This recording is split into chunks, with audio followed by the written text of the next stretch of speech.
alam mo, expanded na yung ginawa eh. Kagaya yung presentation nung AMLAC.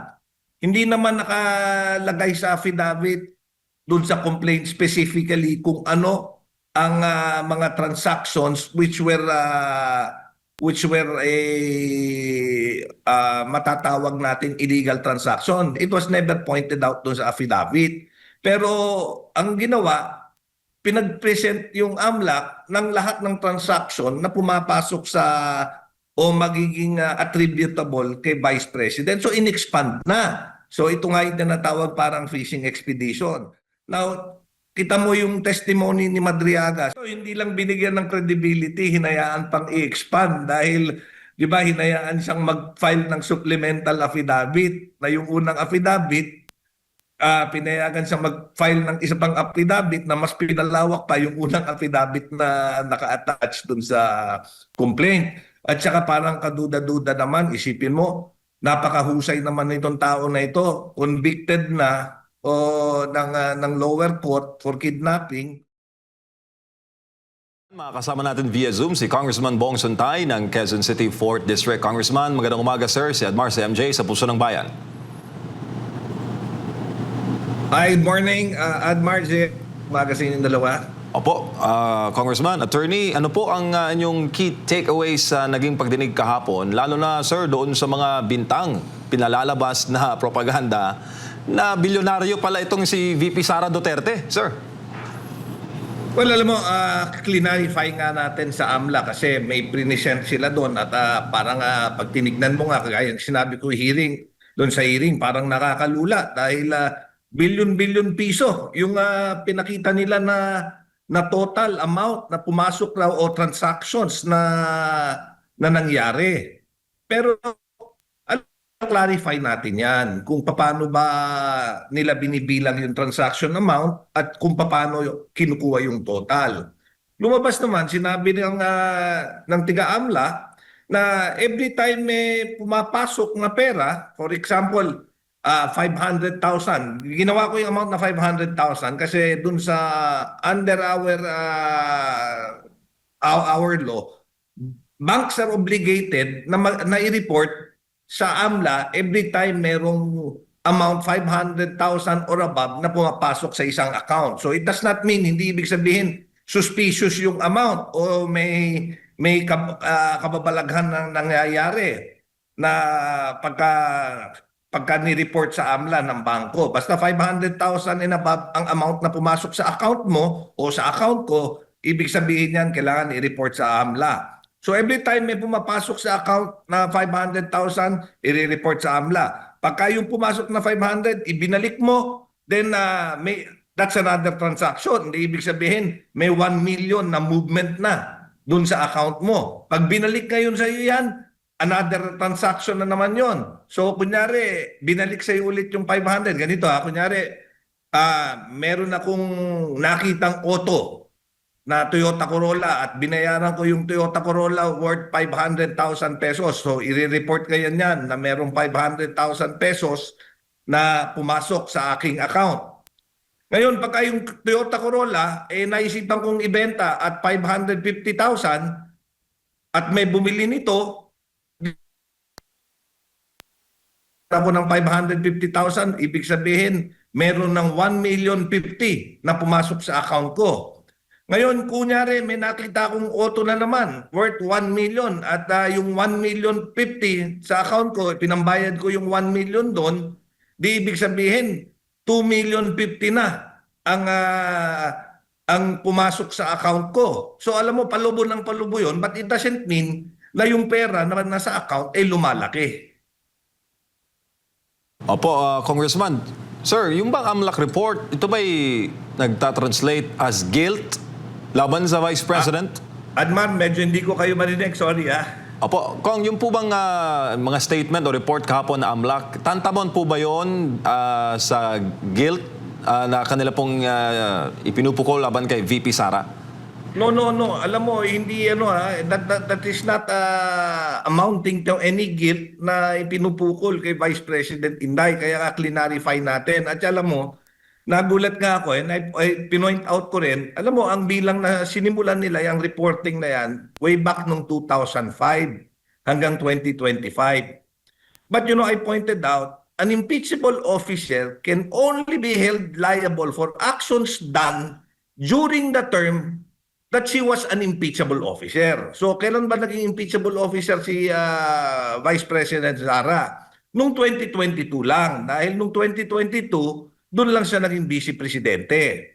Now, kung makikita mo, from 2022 to 2025, kung magkano yung transactions, total transaction amount na pumasok dun sa account na sinasabi nilang attributable to the Vice President, mula 2022 hanggang 2025, more or less nasa mga 60 million pesos lang in the span of 4 years. At kagaya ng sinabi ko, hindi ibig sabihin kung may 60 million na transaction, ibig sabihin may 60 million na laman yung account. Ibig sabihin lang, may worth 60 million na lumabas-pasok doon sa account niya. Opo, at sinabi kasi ni dating Senador Trillanes na ito raw yung matagal niya nang sinasabi laban sa mga Duterte at nabigyan raw kahapon Kong ng kapaliwanagan. Sinabi rin ni Congresswoman Jervel Luistro na nahuhukay daw nila yung body of evidence laban kay VP Sara. Ano masasabi mo doon, sir? Well, alam mo, I don't think that that is the case, ha. Nako, Admar, sorry, medyo alam mo nawala kayo eh.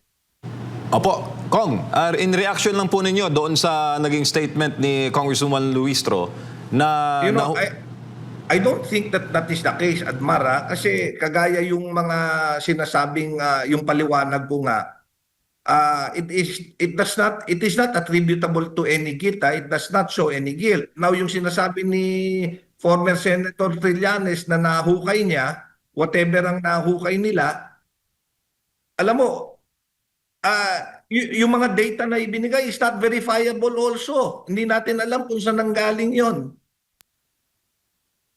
In fact, I want to point out, and as correctly pointed out, AMLA cannot just give out yung mga reports na gano'n. Sinasabi nila, hindi naman, hindi violative ng bank secrecy law. It is violative of the bank secrecy law, dahil ang pinapakita ng AMLA, while hindi nga bangko yung nag-present niyan, ang pinapakita are amounts and alleged amounts na ina-attribute nila sa account ni VP Sara Duterte at ni former President Duterte. Pero hindi natin alam kung saan nanggaling, saan nakuha o yung mga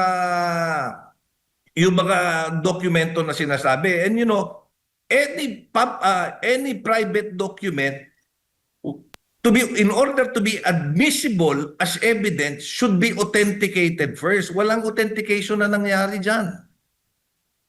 Opo, Kong, sa sa point of view ng nasa business scene, may chilling effect po ba ito, Congressman, itong nangyari, ginawa po ng AMLAC at tsaka itong sa ITR na mukhang gusto yatang pabuksan ng income tax returns, may chilling effect po ba ito sa business industry na nakikita on national TV yung sinasabing weaponization po ng batas?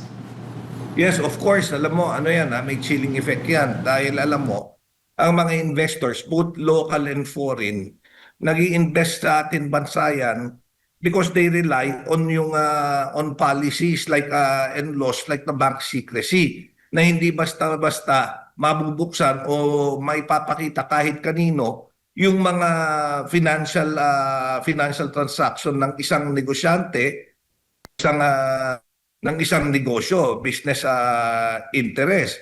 Pero pagka ganyan pala, that anything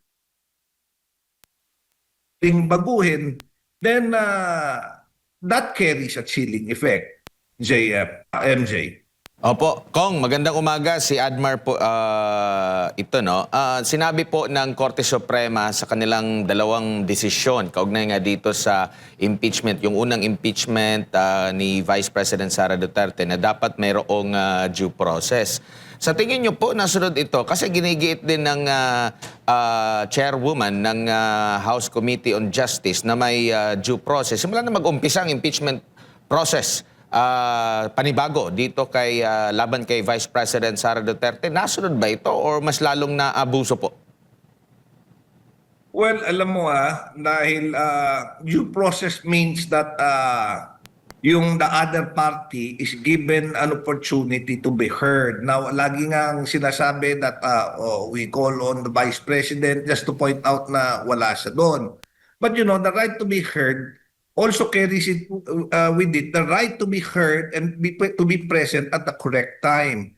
Now, ang preliminaries ang ginagawa namin dyan sa House of Representatives, ibig sabihin yan, we are at the investigation stage to determine sufficiency in form and in substance, and if there is any impeachable grounds. So yung the right of the Vice President to be present and to confront her witnesses pagdating sa Senado yan. Dahil doon naman yung trial proper. So hindi ibig sabihin na pagka hindi siya nag-a-attend dito sa proceedings sa House, ibig sabihin wini-waive na niya yung right niya to be present at the right time. Possible din po ba na kaya pinagbigyan yung lahat ng mga nag-aakusa dito kay Vice President Sara Duterte kasi tingin nila parang hindi uusad itong impeachment pa Senado? Well, posible rin yun, pero alam mo, as we pointed out, pino-point out ko nga that dapat yung mga usapin nga nung hearing should have been limited to what was contained in the affidavit. Yun lang dapat ang pag-uusapan kung ano nung sinubmit. Pero, alam mo, expanded na yung ginawa Kagaya yung presentation nung AMLAC. Hindi naman nakalagay sa affidavit dun sa complaint specifically kung ano ang mga transactions which were matatawag natin illegal transaction. It was never pointed out dun sa affidavit. Pero ang ginawa, pinag-present yung AMLAC ng lahat ng transaction na pumapasok sa o magiging attributable kay Vice President. So in-expand na. So ito nga yung tinatawag parang fishing expedition. Now, kita mo yung testimony ni Madriaga. Si Madriaga in the early 1990s was convicted for kidnapping. Tapos nung 2020s ulit. In fact, alam ko, ni-raid pa nga yung meron yan lugar sa Laguna na ni-raid na nahanapan ng mga baril. Tapos noon, ginawa siyang parang star witness sa Kongreso, parang binigyan ng credibility, polluted source. Under the rules of evidence, sa rules of court natin, sa 132, Rule 132 ng rules of court, alam mo yung mga statements coming from masasabi natin polluted source should be taken up with severe caution na pag-iingatan dahil nga it comes from an untrusted source. Pero ito hindi lang binigyan ng credibility, hinayaan pang i-expand dahil 'di ba hinayaan siyang mag-file ng supplemental affidavit na yung unang affidavit pinayagan siyang mag-file ng isa pang affidavit na mas pinalawak pa yung unang affidavit na naka-attach dun sa complaint. At saka parang kaduda-duda naman, isipin mo, napakahusay naman nitong tao na ito, convicted na ng lower court for kidnapping. Tapos yun, while ito nga napawalang sala yata on appeal, pero isipin mo, naging agent pa siya ng NBI, parang naging agent pa siya ng ISAC, naging close consultant siya ng former President Duterte, naging consultant siya sa security concerns ng Vice President. Napakahusay niya. Ang dami niyang naging posisyon. Naging trainer pa siya ng BSPG. Naging trainer ng mga PSPG. Parang ang galing-galing naman niya. Opo, Congressman, ito pong pangyayari ngayon, marami pong mga nakapuna. Kasi di ba, diniklara na sufficient in form, substance at iba pa. Bakit ngayon pa parang kumpiyansa na nga sila? Kung pagbabasihan yung statement ng chairwoman, sa magkasunod nitong hearing, talagang kumpiyansa silang may kasalanan ang pangalawang Pangulo. Pero ang tanong nila, bakit nagkakaroon pa ng ganito? Diniklara na nila ng ang sufficiency.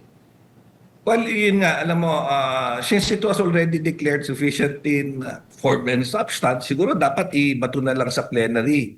Pero ang sinasabi nga nila, dahil raw dun sa bagong ruling ng Supreme Court kung saan kailangan bigyan ng opportunity ang Vice President to give her side, kailangan i-determine yung sufficiency in grounds that there is indeed an impeachable case. Pero kagaya ng pagpuna ng ilan, parang ito nagiging paraan para to create a media narrative para sa mga tao. Opo. Kasi kung talagang may kaso, then sabi naman ni Senator Tito Soto, handa na sila to convert the Senate into a impeachment court. Eh di ibato na lang doon sa Senado, and doon natin tignan kung mag-a-appeal si Vice President o kung anong depensa ang ilalagay niya. Because the trial proper naman, diyan naman mangyayari sa Senado, hindi naman dito sa House dapat. Baka po, Congressman, doon na kasi ma-cross-examine na. So, mapuputol yung paglalahad ng kanilang naratibo. Well, maaari. Opo, Congressman, kabilang din po doon sa mga yung inconsistency, yung mga mali. Pero ang problema lang, hindi nga matanong. Kasi nga, sabi nila, na tawag nito, ang Senado. Pwedeng searching question. Opo, ang Senado ang doon na pwede yung mga gusto ninyong itanong. So kumbaga wala pa rin yung pagiging patas considering piskal sila na dapat patas pa rin yung treatment at hindi ang piskal mismo ang maghahanap ng mga ebidensya kundi mismo yung mga nag-akusa. Totoo yan eh. Alam mo, that is exactly the point that we are driving at. Kaya nga, kung tatanungin mo ko, mas gusto ko, if they feel, total, na pagbotohan na naman at it was determined that the complaint was sufficient in form and in substance, then bakit hindi pa i-elevate sa Senate to and let the Senate try it? Diba? Para yung the Vice President can also put up her proper defense na ma-confront niya yung nag-aakusa sa kanya, and that yung mga searching questions na ipinagbabawal dito sa Kongreso, sa Committee on Justice, mangyari na. At talagang mailahad na lahat ng pwedeng ilahad. Kagaya nung pagbubukas ng AMLA o waiver o yung exemption sa bank secrecy. Alam mo, sa Senate, under if the impeachment proper or the trial proper is happening doon sa impeachment court, as an impeachment court, pwede nang isupina ng Senado yung bank records at there would be no violation doon sa karapatan ng Vice President. Doon na lang, hayaan na lang doon mangyari lahat ng mga bagay na yan.